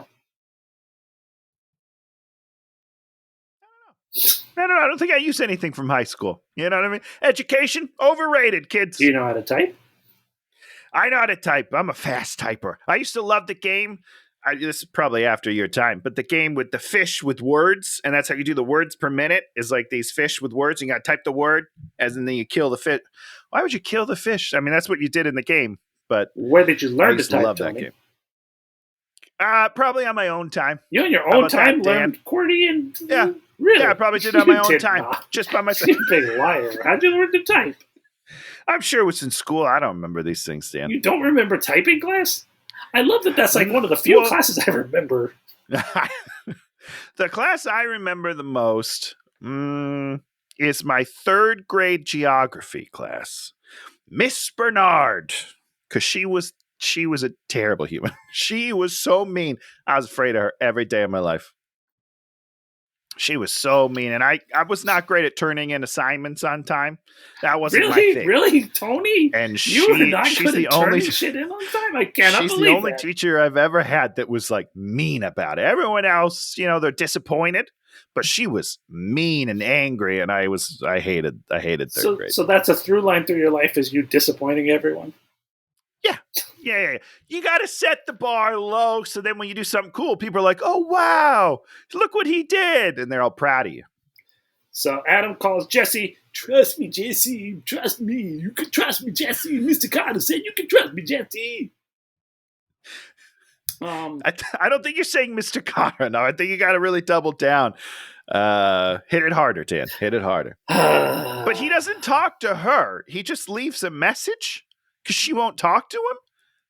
Is that right? She calls and talks to the thruple dude, and she's like, "Yeah, just tell her. Just tell her to trust me. Trust me." Yeah. Oh no, he says to Jesse, he says that you can trust him, something like that. Right? Yeah. Boom! Okay. They get Christy Brinkley for the cover. Oh boy! Out comes the magazine. Oh boy! Really nice scene. Wide shot up above. She's in the dance studio. They bring in the article. They give it to her. She cracks it up when we see this, and we see her sitting there reading it. And we see some acting. It was the best acting in the whole movie. Like I mean, it was just like, it was so. I mean, you felt, like not a word in the scene. Yep. You're like, wow, this could be a movie. No, it could have been. No. It's not. Don't be fooled. That's the end of that. He's in Morocco. Then he calls Jesse and finds out about the article. He flies back. He goes to LAX. He sees the magazine. He goes, and they're having a benefit at the Beverly Hills Club. They're playing Wham Rap. But it's not a benefit. Who knows? Oh, yeah, it is. Like March of Dimes. March of Dimes. It's a benefit. Okay. Yeah, it's March of Dimes. So they're teaching classes, and then he's all like, I didn't write it. That's not my article. And then all the guys... but he walks through her class. She's teaching a class. He's horrible. She is teaching a class with lots of people. He just starts walking through the people, pushing his way through this class. As she's teaching, he stands next to her and just starts yelling at her. What's happening? This is ridiculous. This is how... See, it's funny. Sometimes I'll watch like 30s and 40s movies, and like there'll be the woman there, and what the man will do is he will this is the woman's arm. He will grab her arm and move her around wherever he needs her to be. It's so cringy. Oh. It's like no. Why would you ever do that to someone? Because that was the thing. Women were chattel in the 40s. In the 80s, everything was, the man was like, everything revolves around the orbit of man. And it's weird. Sure. It's it's weird and disgusting. Now. It's very embarrassing. It's getting weirder and weirder now. This scene is ridiculous. Yeah, so basically then they just throw him out because he's a giant asshole. Yeah, as they should. Even if he hadn't written a horrible article about them, he should be thrown out just for his decorum in this class. It's horrible. Like, get out of here. You're a freaking weirdo. Flies back to New York, goes to the Rolling Stones office with a bat, and then destroys the editor's office because somehow the editor did something wrong. He did not. He's the editor. He controls your words. Those are not your words. Those are his words. His name's on the masthead, not Stupid Adam. Stupid Adam's piece of garbage in the whole process. He's not in charge. And then he sees Frankie, and Frankie... Are you sure? Yes. And Frankie's like, gotta go. I'm gonna go the other direction. This seems a little intense. The FBI... Now, Dan, legally speaking, can they just change his entire article and put his name on it? Sure, absolutely. Yeah, they can. Yeah. Oh, okay. Well, then, there you go. He's the editor. You don't have a leg to stand on, John Travolta. No. And I'm sure whatever his contract is with them... Yeah, he doesn't have final say in his articles. They can change whatever they want. That's true. I mean, it all has to do with their continued relationship. I mean, that's going to blow up their relationship. Guess what? It didn't, by the way. That's like which we'll talk about in a second. That's my other favorite line in the movie. Okay. The FBI come, they subpoena him. the editor's like, call me. And he says Frank, he broods, and then he calls him again. And he's like, I don't care what you did to the office. Give me a call. Let's work this out. And I was just like, that's how truly volatile situations, like that's such a believable line to me. Yeah, because in a volatile situation, people blow up and go too far. Fuck. Right. And it's like, fuck our problems. We have a much bigger thing to deal with right now. Like we'll figure it out, but we're in trouble. Well, we're in trouble right now. Even more importantly, it's not just he's worried about Adam. He's not worried about the magazine. Sure. He's worried about this asshole who's only been an asshole and always made everything about him. It's all about me. And it's like, no, it's not. It's all about me. Yeah, no, it's good. It's good stuff. It's good stuff. And he's just like, will he? My favorite scene in the movie's coming up, Dan. I'm so excited. Okay. Just heads up. Will he or won't he turn over the tapes? Oh, this is the next big thing. Then we get to the trial. Jesse shows up, walks in, and looks at him like she loves him. Yep. Very confusing. I don't know what's going on. He says, no tapes for you. But he's looking at her when he delivers the line where he's like, I gave him my word. I can't do it. So like, this is him telling her that he didn't do anything wrong because he promised her or something. Like, you can trust me is what's happening. And that's your favorite scene? Oh God, no! My favorite scene's coming up. I'll let you know. We're very close. I mean, there's not. I'm running out of real estate on the paper here. It's a doozy. It's a doozy coming up. And then the judge is like, "You're going to jail." And then I liked this little scene where the judge is like, "Do you understand the gravity of what's about to happen?" He's like, "I get it, Judge. I can't do it." Judge, okay, go to jail. And then, go directly to jail. Do not collect $200. And then it's like, go to recess. And I was like, oh, now we're going to have some other stuff. But nope, they just take Travolta out to the car, and then we have a 15-minute scene of them driving to Central. This is my favorite scene in the movie, Dan. We are 1 hour, 47 minutes into this movie, and you give me a 4-minute driving scene? What is happening?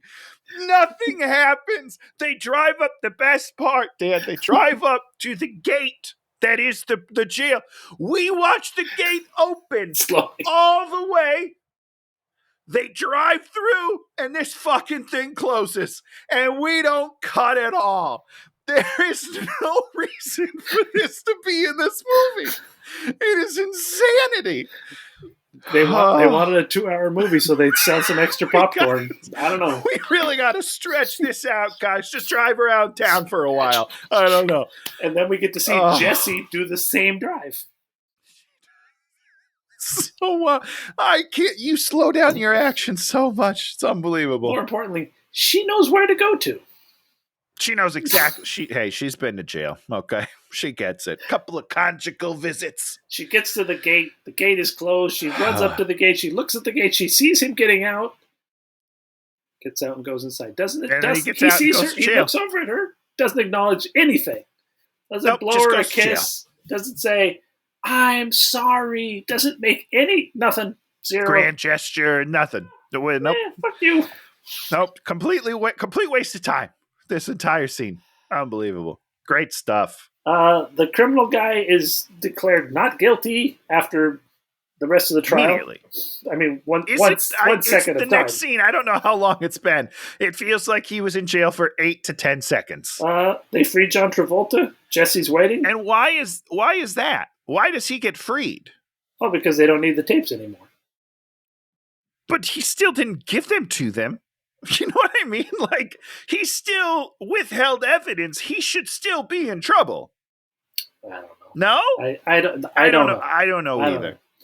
The trial's If I was sending a guy to jail for withholding evidence and he still had the evidence, guess what? He's still in jail. I don't care. That's Judge Tony. And then if he doesn't give it to us in another day, I hang him. He's dead. He's no good to us. Just let him go. We can't pay to house him in jail. Electric chair. He's got to go. Got to go. They kiss, and that's the movie. Well, in the end credits. Why are they kissing? Because they love each other. Because she loves him. Do they? She loves him. How did it change? Because the editor told him that the editor saw her in the courtroom and told her. and was like, hey, by the way, we wrote that article. He didn't write it. Yeah. And she wasn't mad at them. She was just like, oh, cool, man. Well, thanks, bro. She doesn't know the editor. So here's my biggest problem with this entire movie, Dan. Are you ready for this? Lack of sex? Well, okay, I've got two problems with the movie. Let me rephrase that. I don't mean sex. I mean sexiness. 100%. Yeah, I don't need to see penetration, but I need to get excited. You know what I'm saying? The most tantalizing scene in the movie is John Travolta doing this, just, popping his pecker a little bit. I need more. I need more. You have two beautiful people. Let's see them gorgeous. Interact with each other a little bit. In the prime of their lives. Like, let's get it going. Jamie Lee Curtis is never going to be as beautiful as she is in this movie. I don't know. True Lies she is pretty sexy. That's the holy grail of Jamie Lee Curtis. She is very sexy in that movie. Yeah. Okay. So my problem with this movie, Dan, her almost entire through line is that she doesn't want her name in the article because the last time her name was in an article, it ruined her coach's life, right? Who she loved. And then she's like, hey, they're getting back together later in the movie when she reads that article. She's like, please don't use my name or the coach's. He's getting back with his ex-wife and, it would just ruin his life again. But then it happened and we don't follow up on that at all. No. There's a good chance that guy killed himself. This ruined his life for a second time and he offed himself in the bathroom and she doesn't care at all. There's never any closure. That's the one storyline I was interested in. We never get any closure. So those are my two problems with the movie. Woo! What a treat. Good stuff, Dan. Good stuff. 1980s. Tell Shannon, great job. Now we talk about something we like this week. Tony, you got anything for us? You better believe I do, Dan. We went to the movie theaters last weekend and we saw Barbie. Oh, you saw Barbie. And? It's wonderful. It's great. It's wonderful. It's beautiful. It's fun. I laughed. I cried. I had an incredible time. We're talking about going to see it again tomorrow. Wow. Because we liked it so much. Yeah. It was awesome. The thing I loved is, I haven't seen it. Greta Gerwig talking about things, and she's just like, oh yeah, this joke landed, that joke landed. She really cared about her jokes. And I was just like, which is great because they are good. Respect. That and did you hear that they had like a fart opera in the movie and they cut it? I heard. I'm glad they cut it, Dan. I know that we're going to be on different sides of that fence, but I am so glad she cut it. I will happily watch the fart opera, and I mean, there's got to be pee my pants when they release it. There has to be special feature of that, right? Because she said she cut it, as in it was in the movie and they took it out. They didn't film it. They showed it to test audiences. Okay, so there's got to be did not do well with it. Dan, I don't want it. But I do. There is going to be a group of people that do want it, and I hope that they release it as a special feature or something when the full release comes. Yeah. Okay. Well, good. But it's great. It's really great. It's getting a lot of hate, which is unfortunate. It's getting stupid hate. It's getting hate from dumb people. It's getting very stupid hate, and also I feel like they probably didn't see it because it's not accurate. I mean, you can't have a movie that is anti-man in which Ryan Gosling is so fucking incredible. Those two things can't be together. They can't be the same thing. It just doesn't work. He kills it. They both kill, dude. I'm telling you, the two of them, they fighting it out the whole time. Unreal. It is. That's what it is. It's like watching people try to one up each other the whole time, and man, they're so good. I loved it. It was wonderful. I watched Knock at the Cabin. How is that? Well, I mean, they tell you the whole premise in the trailer. Yes. So you know the whole premise. Yes, they do. And Shannon didn't care for it. I enjoyed it. Okay. You never get tired of watching Dave Bautista do anything. That is 100% accurate. I do love him. I'll sit through any movie with him, and I'll just enjoy watching him. Did you see Stuber? I haven't seen Stuber. Horrible movie. He's wonderful. I watched it and I was like, if it was anybody, maybe not anybody, I think anybody else, I would hate this movie, and yet I'm having a great time. Yeah. He's a treat. He's a real treat. Is it very what's the guy's name? Shyamalan? M. Night Shyamalan?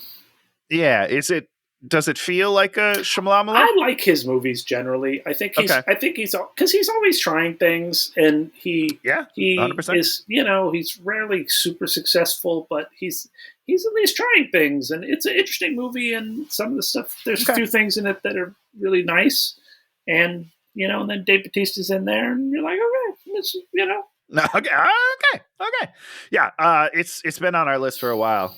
So it's someday free on Amazon or something. So, and I tried. Oh, it's streaming. Yes, that's great. And I tried Anthony Mackie, the Twisted Metal. You didn't. Oh, you and Naomi both hated it. I loved it. Okay, good. I mean, I adore it. It's crazy. It's very weird. It's very weird, and tonally, it's all over the place. It is. Nobody can pick what they want it to be. But for some reason, to me, I'm just like, yes, let's just do it. Throw everything in the pot, see what happens. Thomas Hayden Church, you're like, oh, okay. Yeah. This guy, he's so good. This guy can do no wrong. He's so good. I wish he got more work, if I'm being honest. And I love Anthony Mackie. It's just, you're just like, it didn't gel into anything for me after the first episode. I am not done yet, but I am 7 episodes in. Oh, wow. It still has not gelled. I'll tell you that right now. Every time I watch it, what it does, it almost puts me on the edge of my seat, but not in the way where it's like, oh, I'm tense. What's going to happen? It's like, I don't understand what's going to happen in this episode. They're all so different from episodes. I don't know, man. I'm having a good time, but I don't know why. It's surprising you at every turn. Yeah, it's so chaotic that I'm just having a great time with it, I think. I don't know. Yeah. And Will Arnett is Will Arnett's great. In there? Okay. Now maybe did you not get to Sweet Tooth? That might be episode 2. He's playing Sweet Tooth? He's the voice of Sweet Tooth. So it's one of those things where it's that the voice is disembodied because the actor is doing things that are too much. Yeah. Like if he was really talking, he wouldn't be doing as much hand gesture, but he's clearly listening to someone else say something and he's reacting. It's really weird. The whole thing's crazy, man. Yeah, it's like Nev Campbell as the mayor. You're just like, wait, what is happening? How is Nev Campbell in there? And spoiler alert: I don't think she comes back. We see her in that first episode. I haven't seen her since. Maybe she comes back at the end, and the whole pitch they make of her, you're like, how are they going to ever pay this off? I don't understand. I don't know. And her head of security was the head of security for that sci-fi TV show, and I'm like, oh wow, I love her. And then you're just like, how is she ever going to come back? Yep, and I don't think they do. Does Thomas Hayden Church, is he in more stuff, or is he? He is. Oh, okay. Yeah, he's a through line. Okay. He's in, I think, every episode so far. Okay. He's great. Okay. He's so crazy. It's great. So what do you got for us next week, Tony? We haven't had to make a decision for like 5 weeks. And listen, I have one locked and loaded, but I'm not doing that because I've wanted to do one of this person's movies for a while. And this one, I don't know anything about almost anything that this person did in their lives. But the title of the movie is what sold me on it. Oh. It's, of course, called Kissing Cousins. We're going to do an Elvis Presley movie. Kissing Cousins is one of his greatest movies. Is it? Are you sure? It's got 44% on Rotten Tomatoes. Is it about kissing your cousin? I need to find out what's going on with this movie. Here's the thing. We'll watch an Elvis movie. We're going to watch an Elvis movie. I love all Elvis movies. So this is interesting because I've never seen one. Never in my life. But I did watch what's his name? Berman? What's that guy's name? You watch Baz Luhrmann? Laz Berman? Yeah, Laz Berman. And they show clips of kind of what, and I'm so intrigued on what was going on with our country that I need to know. So I needed to see something, and I just randomly picked one, and because it's called Kissing Cousins. It's not, Kissing Cousins is, if you're gonna, there's two. We'll talk about Elvis movies. Yeah. Save Elvis. I need to hear all about it. So study up. I would, if you watch this one and you want to do a little more research, I would try watching Roustabout. Okay, hold on. I'm going to also do that. Roustabout. Which is the got Roustabout, and of course the Las Vegas one. There's so many good Elvis movies. They're all great because they're all insane. There's one. Okay. There's one where he works at a luxury resort for women. It might be a diet resort. I don't know if it's a diet resort or whatever. That one's super weird. There's also one. Oh my god. There's one called Meet Me at the World's Fair, where he lives at the World's Fair. Okay. He lives in like a sample house at the World's Fair. That one's great. That one's with. No, or is that the Kurt Russell movie? Maybe that's the Kurt Russell movie. Maybe it's him with Kurt Russell. No, Kurt Russell's the kid in that movie. That's what it is. Oh, wow. Okay. He's the kid, and so Kurt Russell worked with Elvis. And so when Kurt Russell later did Elvis. 64 Miles to Graceland or whatever that movie is. Yeah. He had actually worked with Elvis, so he's like, I knew I get it. Been there, I get everything. So I was able to use some Elvis stuff. And Elvis, when he did Western, he contacted Kurt Russell's dad, who was a Western star, and he's like, I want to wear my hat like you wore your hat in the movies. Because he wanted to wear his hat the same way that I'm so glad you know stuff about this. Is going to make the next episode so much more interesting for me. I'm excited. Did you like the Elvis, the Baz Luhrmann one? We did like. It's not great, but I did enjoy. Like, I found it very, very interesting. Yeah, it's fun. It's an interesting movie. It's like I would not say I love the movie, but I love Baz Luhrmann in general, except Australia, which is terrible. Yeah, but Moulin Rouge, greatest film of all time. I watch the scene where they're on the elephant all the time. I love that scene. It's one of my favorite movie scenes of all time. So, like, talk about a romantic scene. And I mean, the whole movie just romantic and upbeat because it ends before her final performance. You just turn it off. You turn the movie off and everybody's happy. So it's great. Everyone lives happily ever after, except they actually all die. Nope. I've seen Moulin Rouge a bunch of times. That's not how it ends. So it's fine. It ends when you decide it ends. You goddamn right it does. Okay, well, we're gonna go see how the king lives, and we're gonna wait. Which one are we doing? We're doing Kissing Cousins. Kissing Cousins, because the name is so good. Do you want me to tell you anything about the movie? I don't want to hear anything. I don't want to know anything. I want to know nothing. You're gonna love this movie because I'm excited. It's not just one Elvis in this movie.